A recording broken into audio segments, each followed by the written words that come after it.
Hello students, how are you? I hope you all are doing good.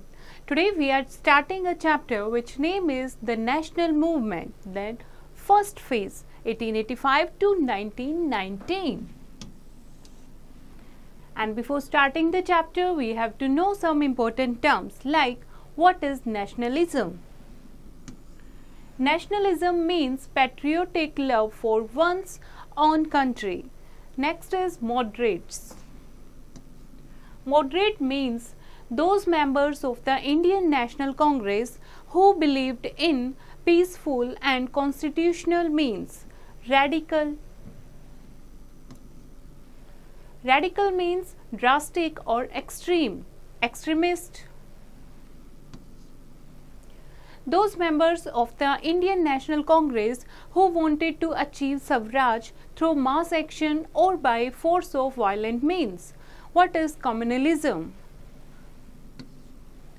It means to be interested in the welfare of only one's own community at the cost of others. Okay, now let's start the chapter.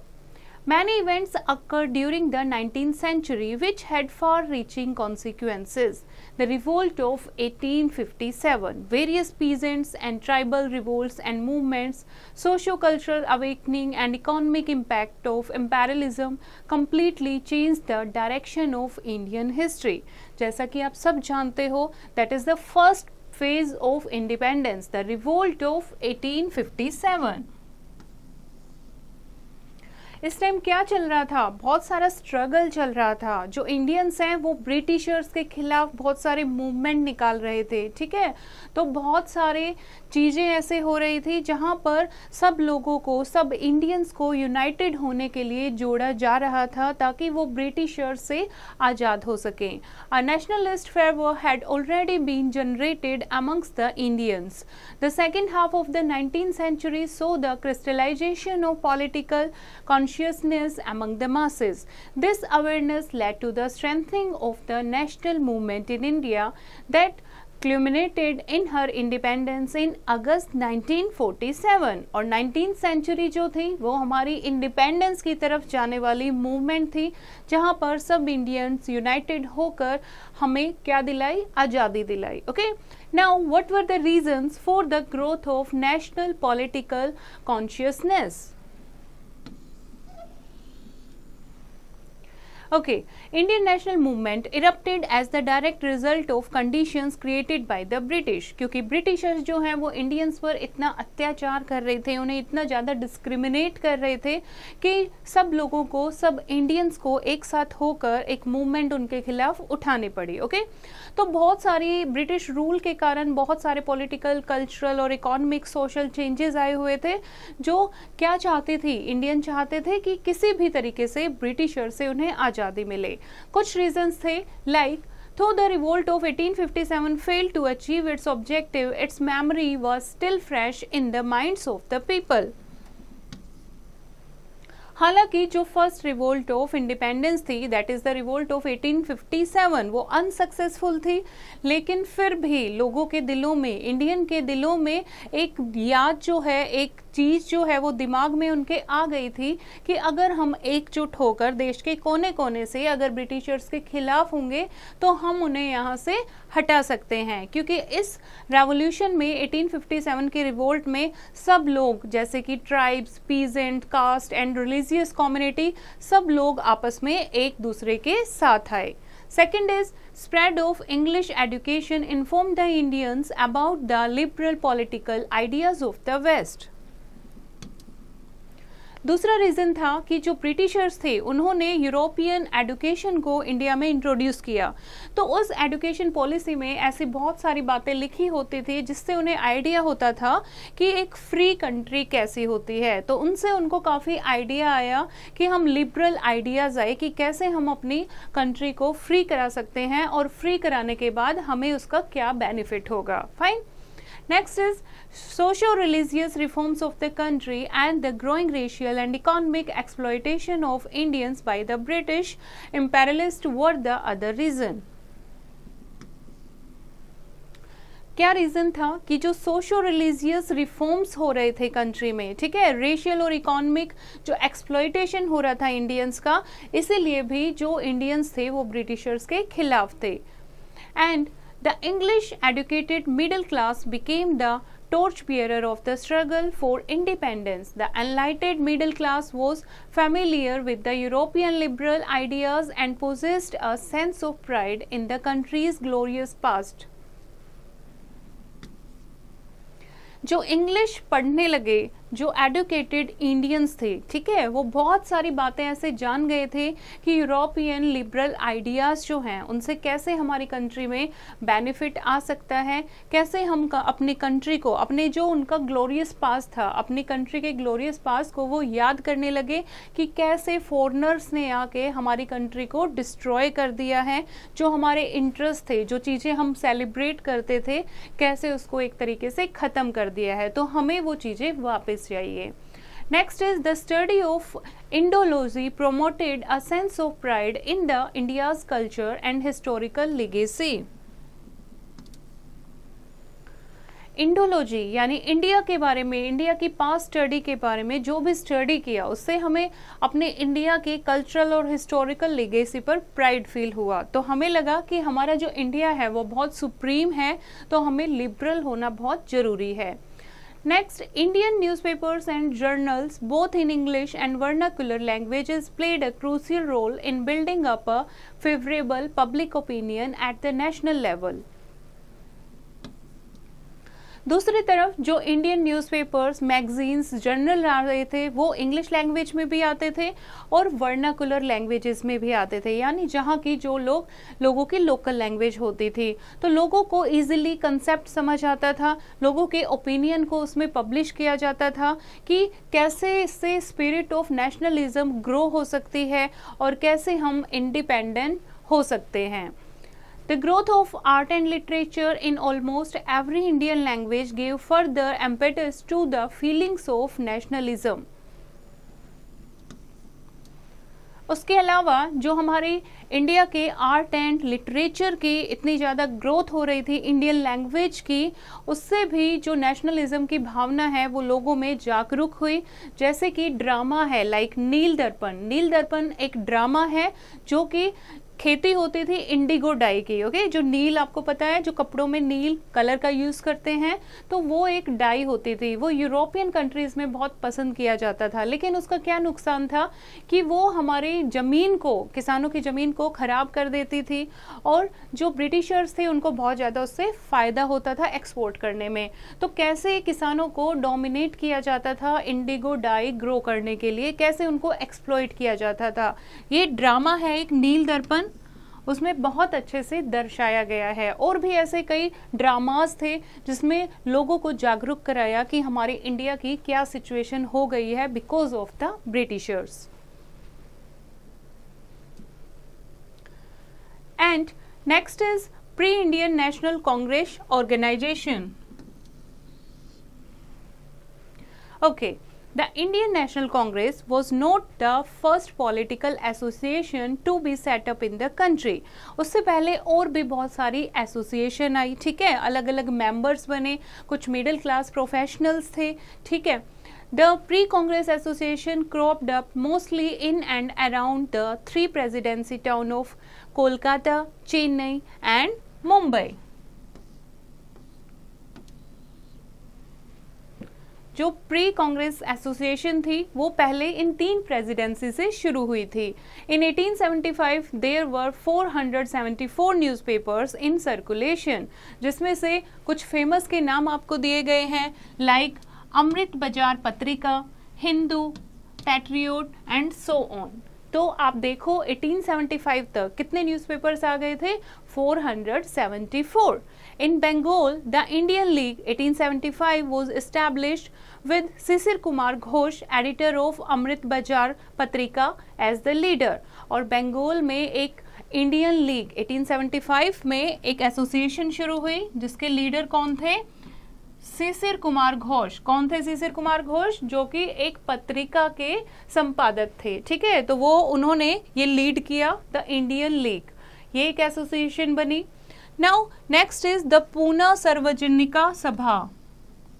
The Poona, फिर से बोलती हूँ,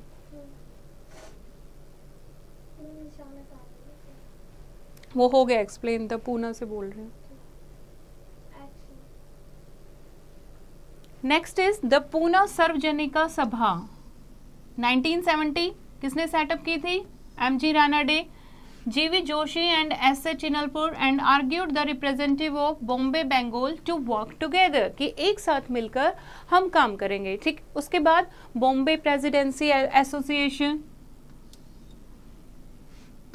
कौन से year में? 1885। ठीक है, इस तरीके से हैं बच्चे, अलग अलग लोकल एसोसिएशन बनी, जैसे कि मद्रास महाजन सभा, द डेक्कन एजुकेशन सोसाइटी, फिर से बोल रही हूँ, ठीक है, एक्सप्लेनेशन से ही ले रही हूँ। उसके अलावा बच्चे बहुत सारी ऐसे ही लोकल एसोसिएशन बनी, जैसे कि द मद्रास महाजन सभा, okay, Deccan education society and so on, Indian Association of Labour, Lahore and so on. Attempts were made since 1880 onwards for bringing together such association on an all India scale. अब शुरू हुआ एक ऐसा काम 1880 में कि सारी जितनी भी एसोसिएशन बनी हुई हैं, क्यों ना उनको एकजुट करके ऑल इंडिया स्केल पर लाया जाए। The Indian Association of Calcutta organized two national conferences in 1883 and 1885. The British Indian Association, the Indian Association and the National Mohammedan Association convened the 1885 meeting jointly, thus marking the beginning of the Congress era. और यहाँ से शुरुआत हुई, सब लोगों को एक साथ लाकर ऑल इंडिया स्केल पर लाकर शुरुआत होती है किसकी बच्चे? कांग्रेस इरा की। Fine. Later in 1886, the National Conference led by Surendra Nath Banerjee merged with the Congress.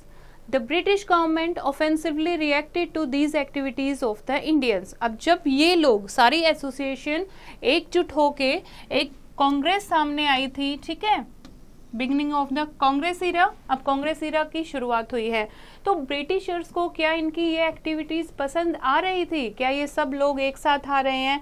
क्या ब्रिटिशर्स को एक डर आ गया था कि ये सब लोग एक साथ आ रहे हैं कि कभी हमें ये यहाँ से हटा दें? ठीक है, the viceroy Lord lighten openly followed reactionary and anti-Indian policies. His successor, Lord Ripon, tried to ease the situation, but the Libbard Bill controversy earned him the wrath of not only Indians but also of Englishmen. The Indian intelligentsia were now convinced that justice and fair play, एक minute फिर से बोल रही हूँ मैं, ठीक है, 2-3 word गलत हो गए। Now the British government offensively reacted to these activities of the Indians. तो ब्रिटिशर्स को जो ये इंडियन की एक्टिविटीज थी, यानी सारे ग्रुप को, सारी एसोसिएशन को फॉर्म करके एकजुट करना, ऑल इंडिया स्केल पर लाना और उसे कांग्रेस के शुरुआत करना, तो ब्रिटिशर्स को ये उनकी एक्टिविटीज बिल्कुल भी इंडियंस की एक्टिविटीज पसंद नहीं आ रही थी। तो बहुत सारे ऐसे वॉइस रॉय आए जिन्होंने इन पॉलिसीज को बिल्कुल खत्म करने की कोशिश की। The Indian intelligentsia were now convinced that justice had fair play could not be, फिर से बोल रही हूँ। Now the Indian intelligentsia were now convinced that justice and fair play could not be expected from the Britishers, कि हम जो Britishers हैं उनसे हम कोई उम्मीद नहीं कर सकते, कोई न्याय की उम्मीद नहीं कर सकते, कोई फेयर प्ले की उम्मीद नहीं कर सकते। They also realized that there was no substitute for the organized agitation for the attainment of self-British. They clearly understood that there was no substitute for organized agitation for the attainment of self-respect. तो उनको clearly समझ आ जाता है कि ऐसे कुछ भी नहीं हो सकता है ब्रिटिशर्स के खिलाफ, कि वो ऐसे ऑर्गेनाइजेशन बना रहे हैं, उनके अगेंस्ट जा रहे हैं, इससे कुछ भी नहीं हो पाएगा। नाउ कैसे इंडियन नेशनल कांग्रेस कैसे इंडियन नेशनल कांग्रेस में चेंज हुई, वो हम पढ़ेंगे द इंडियन नेशनल कांग्रेस में। तो It is generally believed that A.O. Hume, a retired British bureaucrat, was instrumental in setting up Indian National Congress. Its actual foundation was a direct corollary of the contemporary socio-economic and political conditions prevailing at the time. During the 1880, the idea of an all India organization was very much in the air. 1880 में ये idea जो था all India organisation यानी सारे organisation को एक साथ लाकर all India organisation बनाना, ये बहुत ज़्यादा उस टाइम ये आइडिया बहुत ज़्यादा वायरल था, बहुत ज़्यादा टॉप पर था. The inaugural session of the Indian National Congress was held on December 28, 1885 at Bombay. This session was described as a middle-class darbar, in which the congressmen were merely concerned with obtaining the blessing of British ruler. और जब first session होता है 1885 में,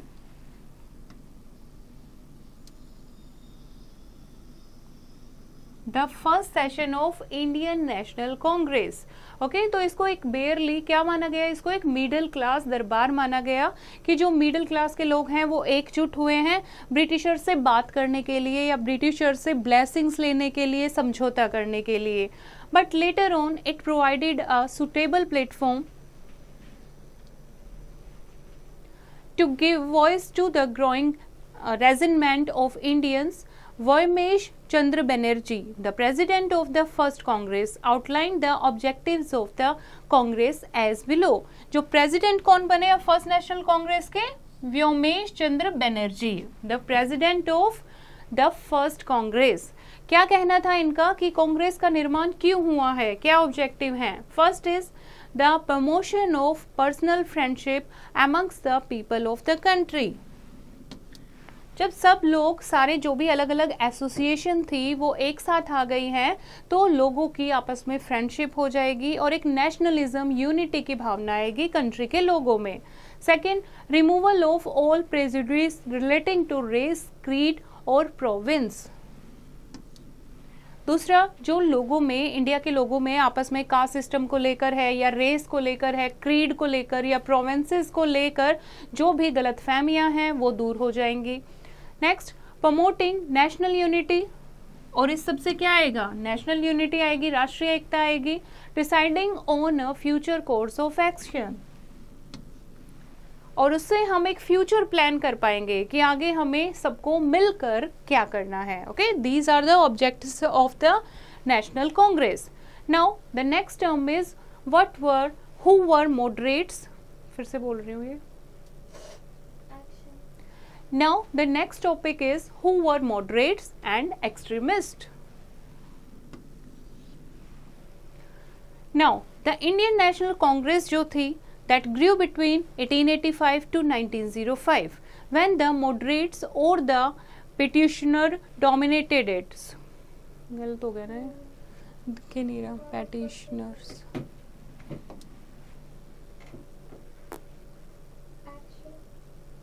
Now the next topic is who were moderates and extremists.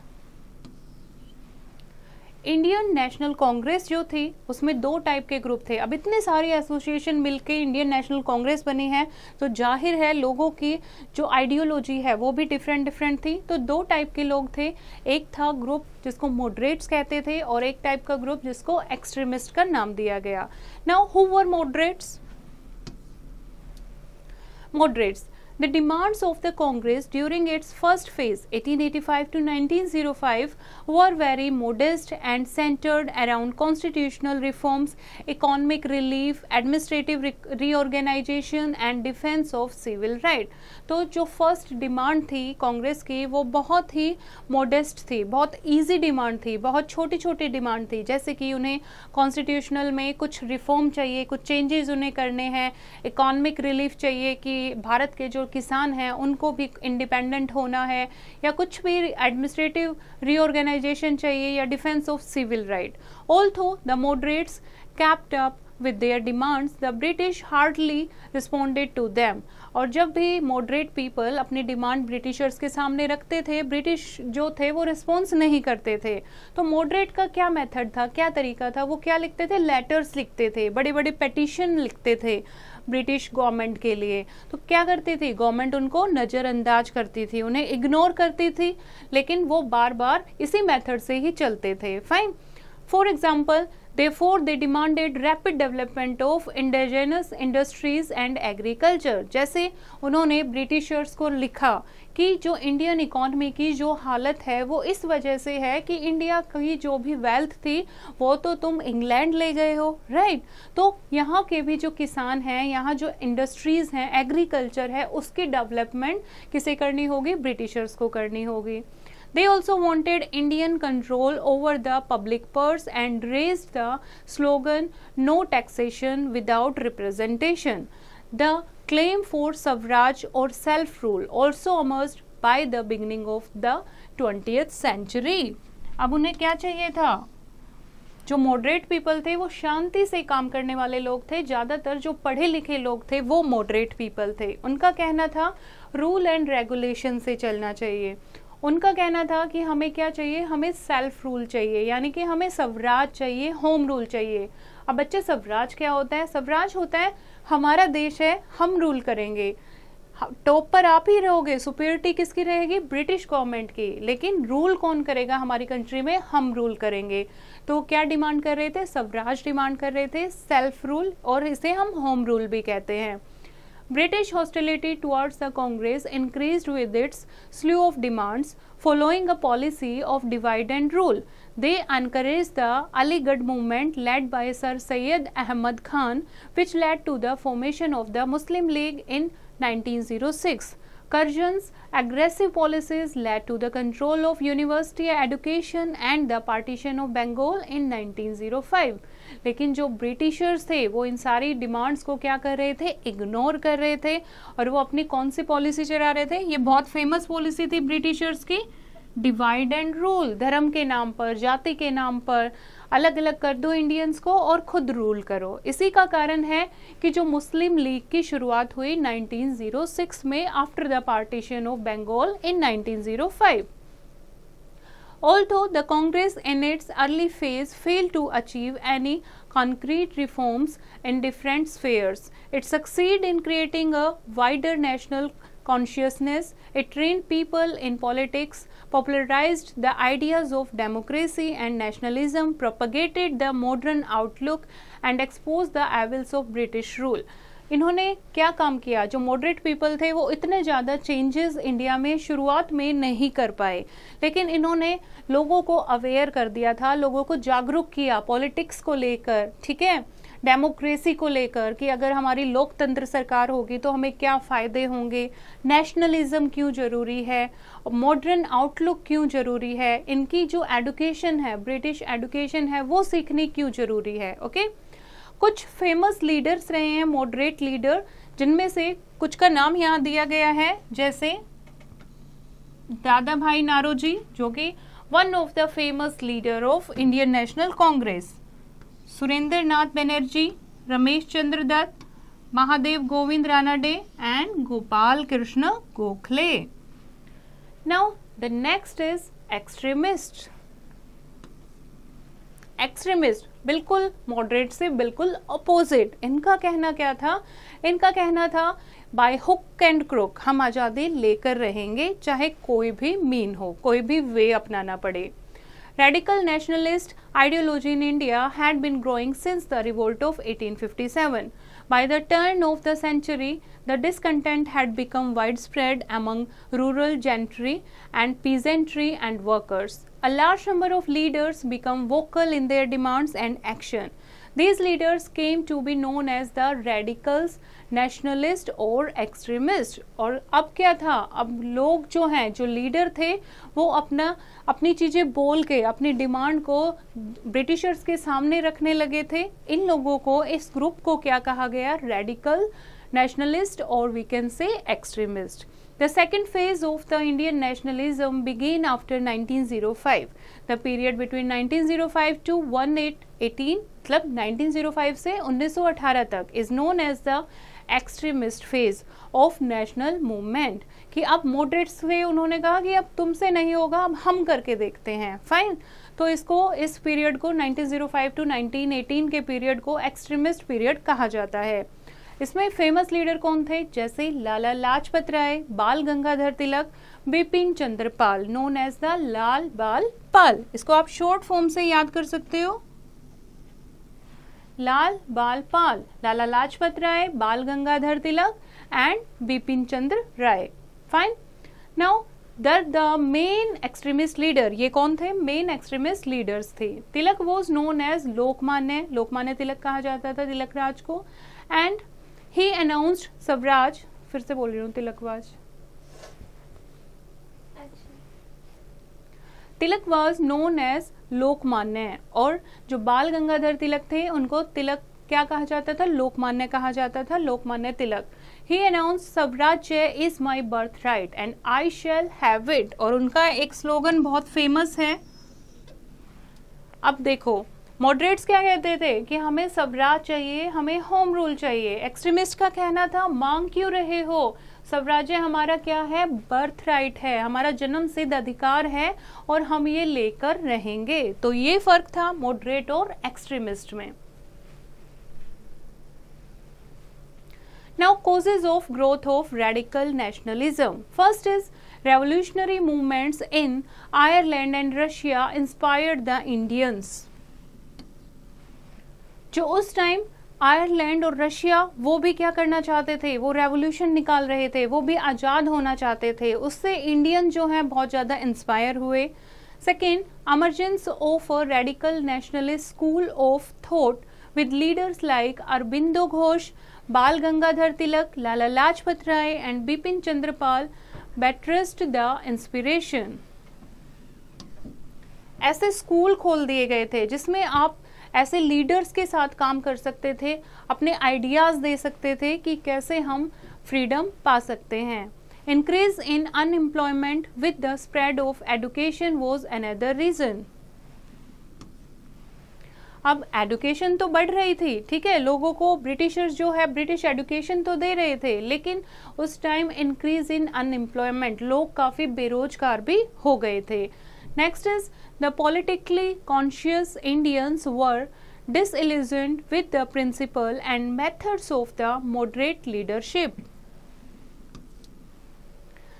जो moderate की जो ideology थी, उनके जो प्रिंसिपल और मेथड थे, उनसे लोग थक चुके थे, ठीक है।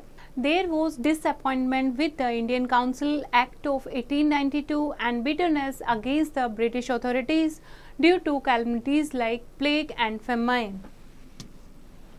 अब जो लोग थे वो ब्रिटिशर से बिल्कुल भी सेटिस्फाई नहीं थे, वो बहुत ज़्यादा डिसअपॉइंटमेंट हुई उनको because of the Indian council act of 1892, जिसमें जो ब्रिटिशर्स हैं उन्होंने एक एक्ट निकाला कि जो इंडियंस हैं उनको कॉन्स्टिट्यूशन में कोई जगह नहीं मिलेगी, ना ही वो कोई क्वेश्चन कर सकते हैं, ओके।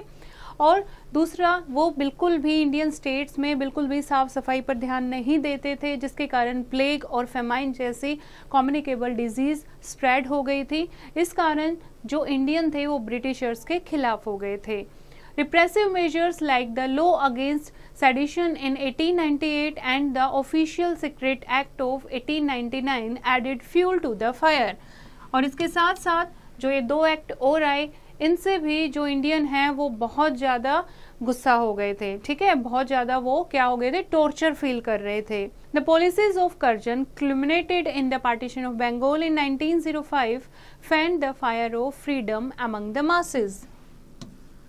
दूसरा, जो कर्जन ने, जो लॉर्ड कर्जन ने पॉलिसी अपनाई थी डिवाइड एंड रूल की for the partition of Bengal in 1905, उसके कारण भी जो इंडियन थे वो ब्रिटिशर्स पर बहुत ज़्यादा आग बबूला थे, ओके। वो किसी भी तरीके से चाहते थे कि हमें ब्रिटिशर्स को यहाँ से, इंडिया से भगाना है।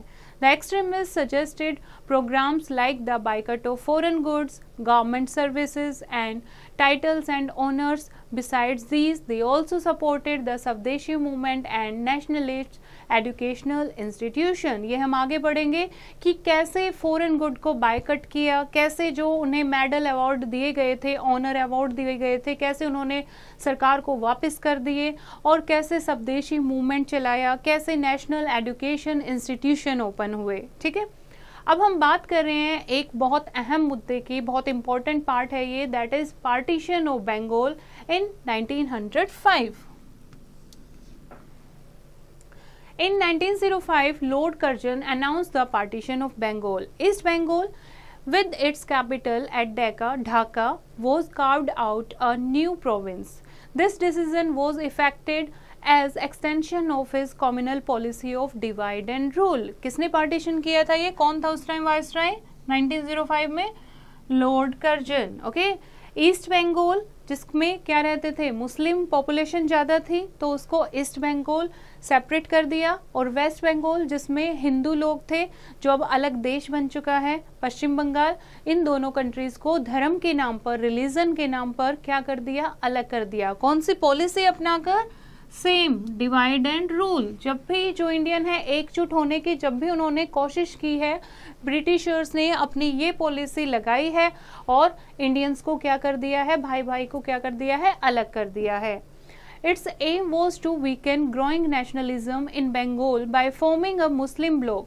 It was justified on the ground that it was essential for administrative purpose. और क्या डेफिनेशन दी उन्होंने ब्रिटिशर्स ने?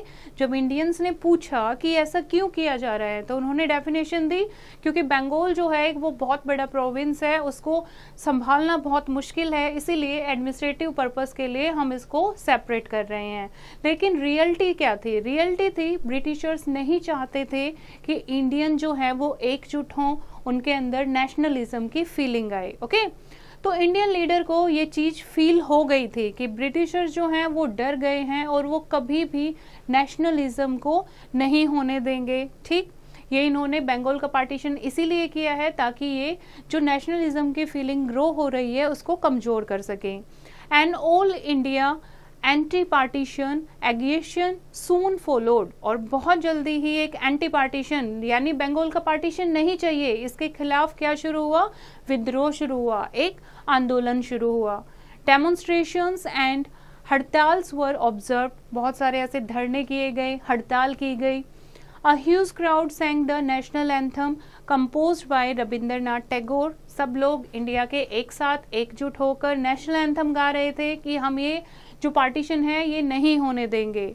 Curzon's policy ironically led to the intensification of sentiment among the people which resulted in the स्वदेशी and boycott movement. और इसके विद्रोह में ही, partition of Bengal के विद्रोह में ही ऐसी मूवमेंट सामने आई जब लोगों ने स्वदेशी यानी अपने देश में बनी हुई उन चीज़ों को यूज़ करना चाहिए.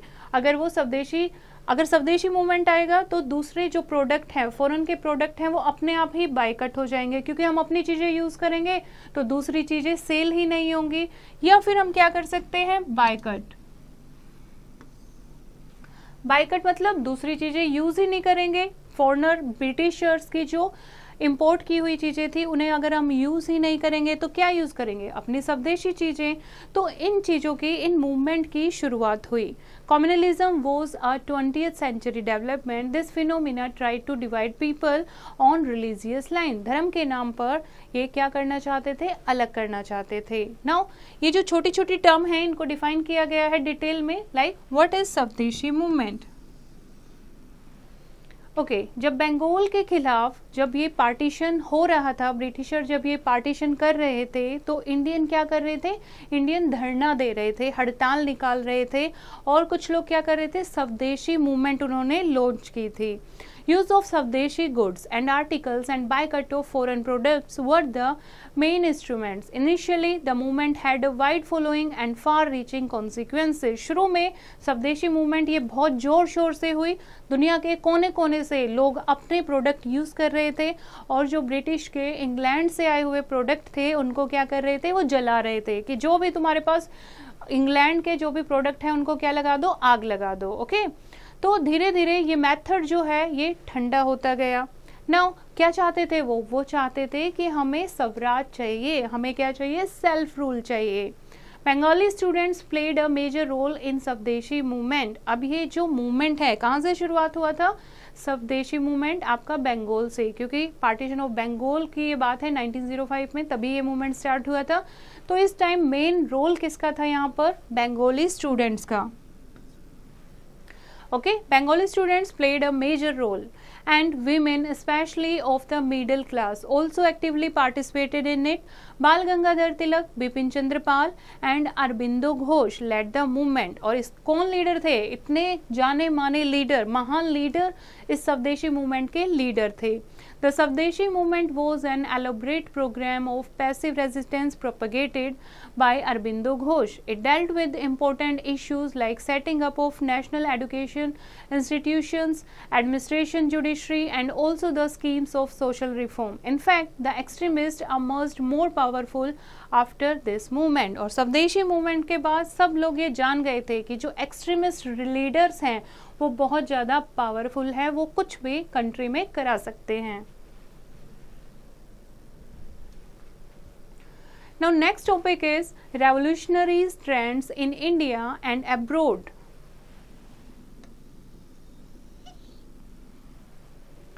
The freedom of the Balkan states from the clutches of the Ottoman Empire, the defeat of Italy at the hands of Abyssinia, Ethiopia in 1896 and the defeat of Russia by Japan in 1905 broke the impression of European superiority. Okay.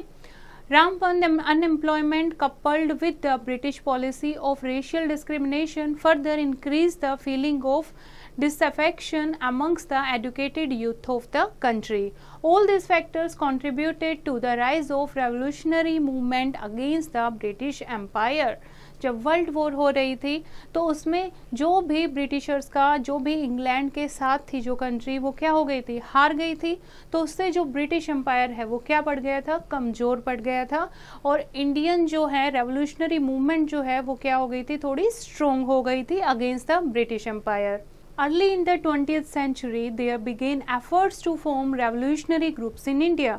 और 20th century की starting में जो India में अलग अलग revolutionary group बनने लगे थे, जैसे कि एक छोटा सा ग्रुप बना अराउंड 1902 में इन मिदनापुर बाय जनेंद्र नाथ बासु.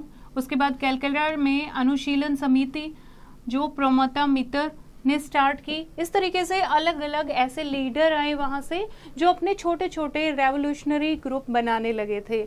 और बहुत जल्दी ही ये सारे जितने भी ग्रुप बने थे, ये सारी रेवोल्यूशनरी एक्टिविटीज़ थी, इन्होंने किसने अंडरटेकन कर लिया इसको? इंडियन रेवोल्यूशनरीज अब्रोड, यानी जो अब्रोड दूसरे देश में रहकर जो इंडिया को आज़ादी दिलाना चाहते थे, इंडिया की पॉलिटिकल चीज़ों को लेकर काम कर रहे थे, बहुत जल्दी उस ग्रुप ने इंडियन रेवोल्यूशनरी बोर्ड को क्या कर लिया? टेक ओवर कर लिया. यानी अब इंडियन रेवोल्यूशन जो भी वो करना चाहते थे उसकी कमांड किसके हाथ में है? जो अब्रोड में जो लीडर्स बैठे हैं.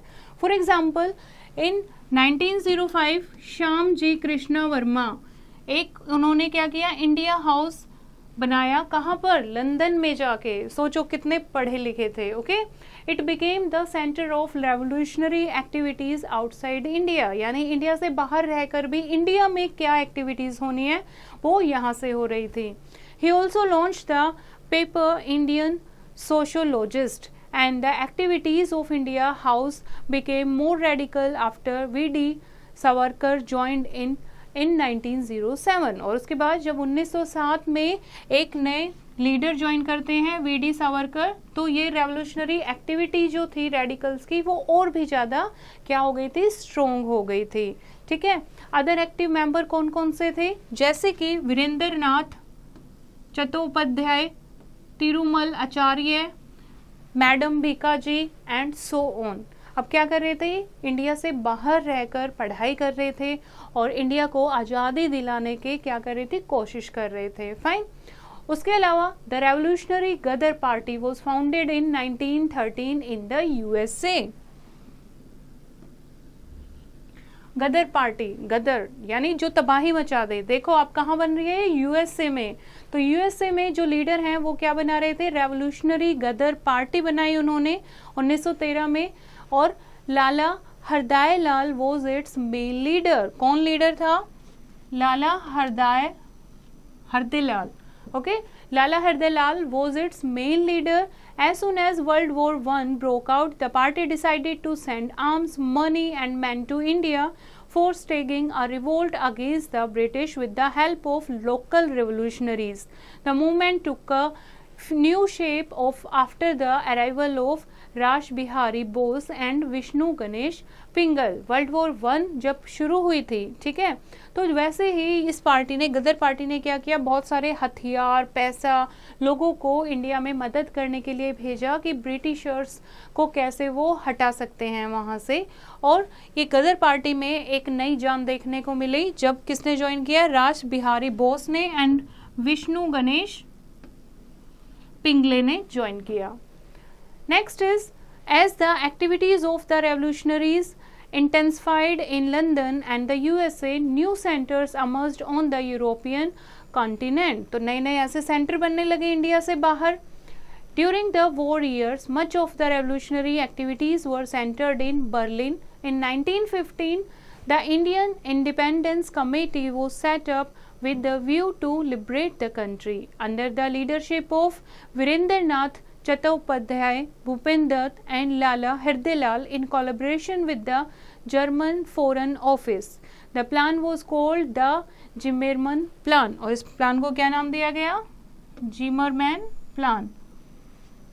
और भी ऐसी बहुत ज़्यादा डेवलपमेंट हुई, बहुत ज़्यादा उन्होंने क्या की, प्लानिंग की आउट ऑफ कंट्री रहकर, ताकि ब्रिटिशर्स को पता न लगे और वो ब्रिटिशर्स के खिलाफ ही क्या कर रहे हैं, प्लानिंग कर रहे हैं कि कैसे अपनी कंट्री को वो क्या कर सकते हैं, लिबरल बना सकते हैं, फ्री बना सकते हैं। Now the next topic is birth of the Muslim League. The British tried their best to create cracks in the unity of Indian. अब इंडियंस क्या कर रहे हैं, इंडियन पूरे तरीके से ब्रिटिशर्स से परेशान हो चुके हैं, वो हर तरीके के हर मेथड अपना रहे हैं। कोई पिटीशन लिख रहा है, कोई एसोसिएशन बना रहा है, कोई आंदोलन निकाल रहा है, कोई इंडिया से बाहर रहकर प्लानिंग कर रहा है। और ब्रिटिशर्स क्या कर रहे थे, ब्रिटिशर्स क्या चाहते थे, कैसे भी करके इंडियंस की यूनिटी में क्रैक ला सकें, यूनिटी को तोड़ सकें। They followed the policy of divide and rule and openly declared that if the educated Muslims remain loyal to the British, they would be rewarded with government jobs and other special favors. As a result, a large number of educated Muslims either remained aloof or turned against the nationalist movement. अब देखो क्या होता है, उस time क्या था, सब लोगों को, इंडियन को डिस्क्रिमिनेट किया जा रहा था। अब divide and rule policy, partition of Bengal में मुस्लिम और हिंदू की लड़ाई में कैसे ब्रिटिशर्स लेकर आए, उन्होंने क्या कहा ब्रिटिशर्स ने कि जो भी मुस्लिम ब्रिटिशर्स के लिए लॉयल रहेगा तो उनको क्या किया जाएगा, उनको गवर्नमेंट जॉब दी जाएगी और उनका स्पेशल फेवर किया जाएगा। इसका नतीजा क्या निकला, बहुत सारे जो पढ़े लिखे मुस्लिम्स थे वो ब्रिटिशर्स की तरफ चले गए और जो नेशनल रेवोल्यूशनर थे, नेशनलिस्ट थे, उनके खिलाफ हो गए। The communalist tendencies attained new height in the year 1906 with the formation of the All India Muslim League with official patronage। और इस तरीके से एक मुस्लिम लीग की शुरुआत हुई 1906 में, जिसको क्या नाम दिया गया, all India Muslim league. Okay, now it supported the partition of Bengal and demanded special safeguards for the Muslims in government service। अब वो क्या चाहते थे, पढ़े लिखे मुस्लिम थे, ब्रिटिशर्स की तरफ हो गए हैं और जो नेशनल लीडर्स थे उनके अपोज हो गए हैं, यानी नेशनलिस्ट जो मूवमेंट चल रही थी उसके अगेंस्ट हो गए हैं। अब वो क्या कह रहे हैं कि हाँ हाँ पार्टीशन कर दो, बंगाल का पार्टीशन कर दो, हमें मुस्लिम्स को अपना अलग बंगाल चाहिए, ओके, और हमें मुस्लिम्स को अपने सेफ गार्ड्स भी चाहिए, हमें गवर्नमेंट जॉब्स भी चाहिए, क्योंकि हम ब्रिटिशर्स का साथ देने के लिए रेडी हैं। It consisted mostly of upper class Muslims like Aga Khan, Salimullah Khan, the Nawab of Dhaka, the Nawab Mohsin ul Mulk. The British propaganda that the partition of Bengal would benefit the Muslims led to the rise of communal violence in East Bengal and in a way contributed to the rise of separatist tendencies. और इस तरीके से बहुत सारे पढ़े लिखे जो मुस्लिम थे अपर क्लास के, उन्होंने ब्रिटिशर्स का साथ दिया और जो बंगाल का पार्टीशन था वो हो गया और इस कारण बहुत सारे उस टाइम पर हिंदू और मुस्लिम के क्या हुए, कम्युनल वायलेंस भी हुई, यानी कि धार्मिक दंगे भी हुए। Now next is provision of separate electorate.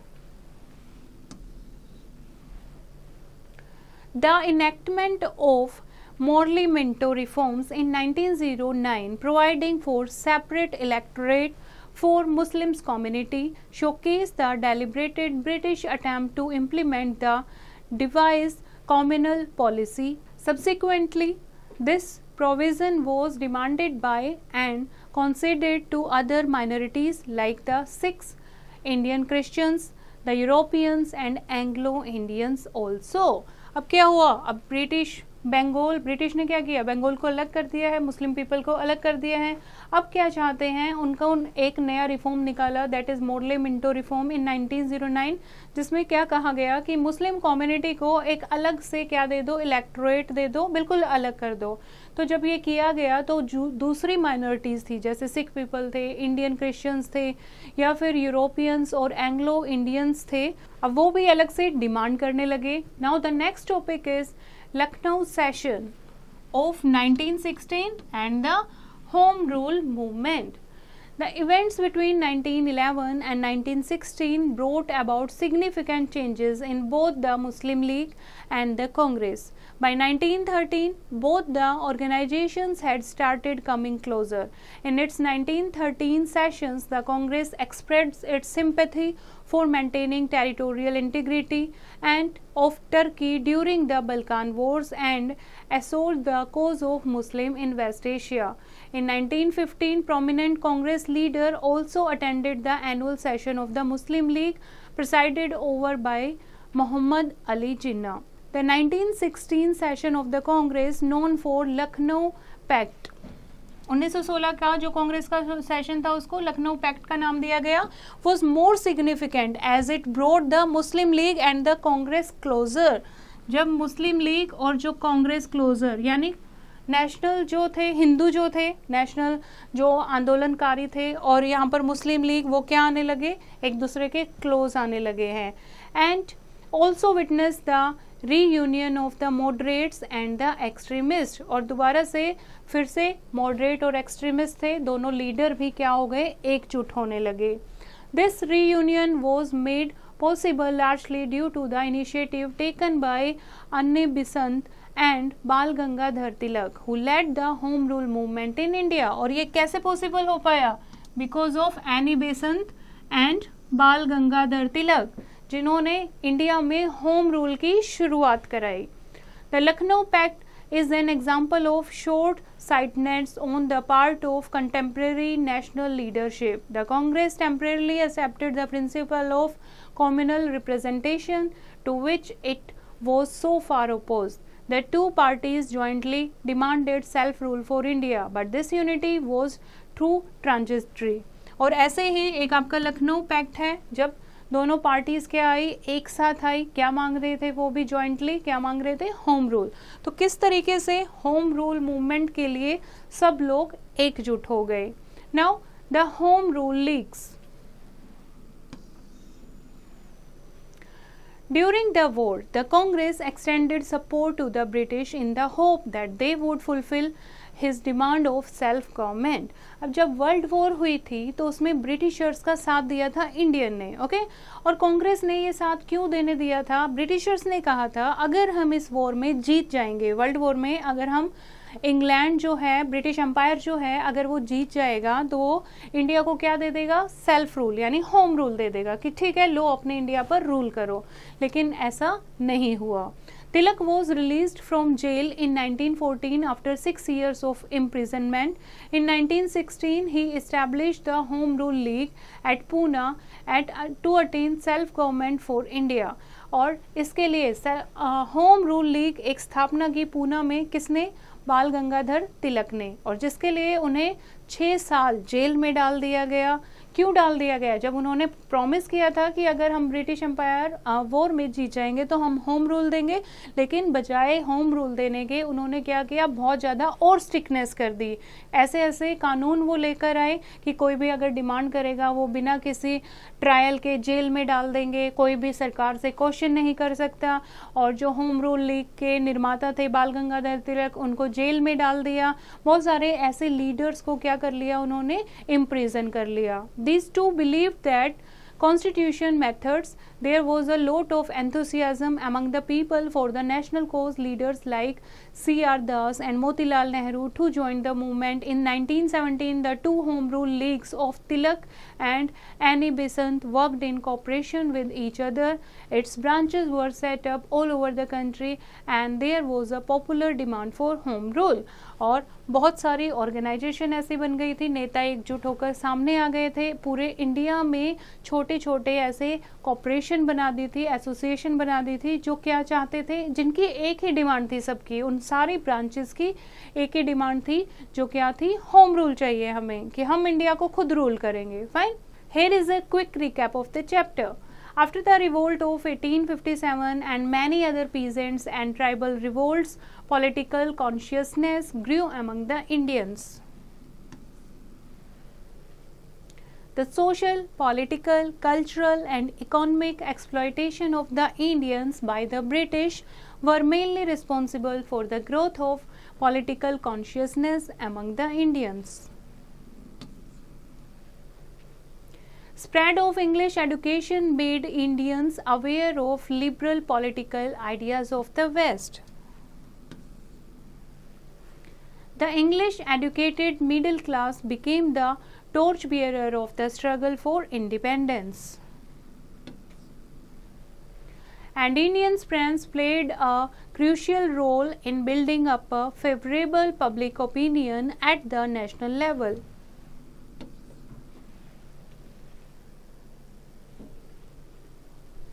Next is literature in regional languages who created a national fervor. Many pre-Congress associations were formed. In 1885, the Indian National Congress came into existence. The period between 1885 to 1905 is known as the moderate phase of national movement, dominated by the petitioners. In 1907, the Congress split into two in its Surat session. Curzon announced the partition of Bengal in 1905. It was followed by Swadeshi and boycott movements. Radical nationalism or extremist grew under Lal Bal Pal and Aurobindo Ghosh.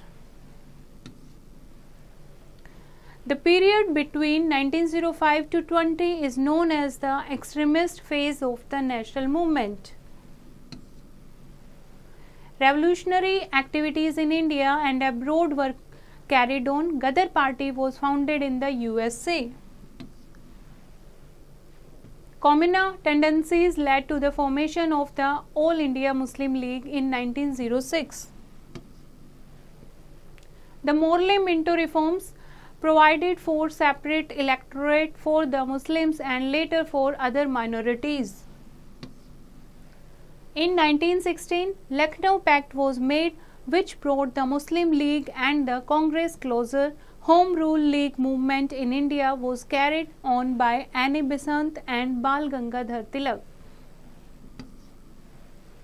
I hope you have understood the chapter. You have to read it once again and do the practice of exercise yourself.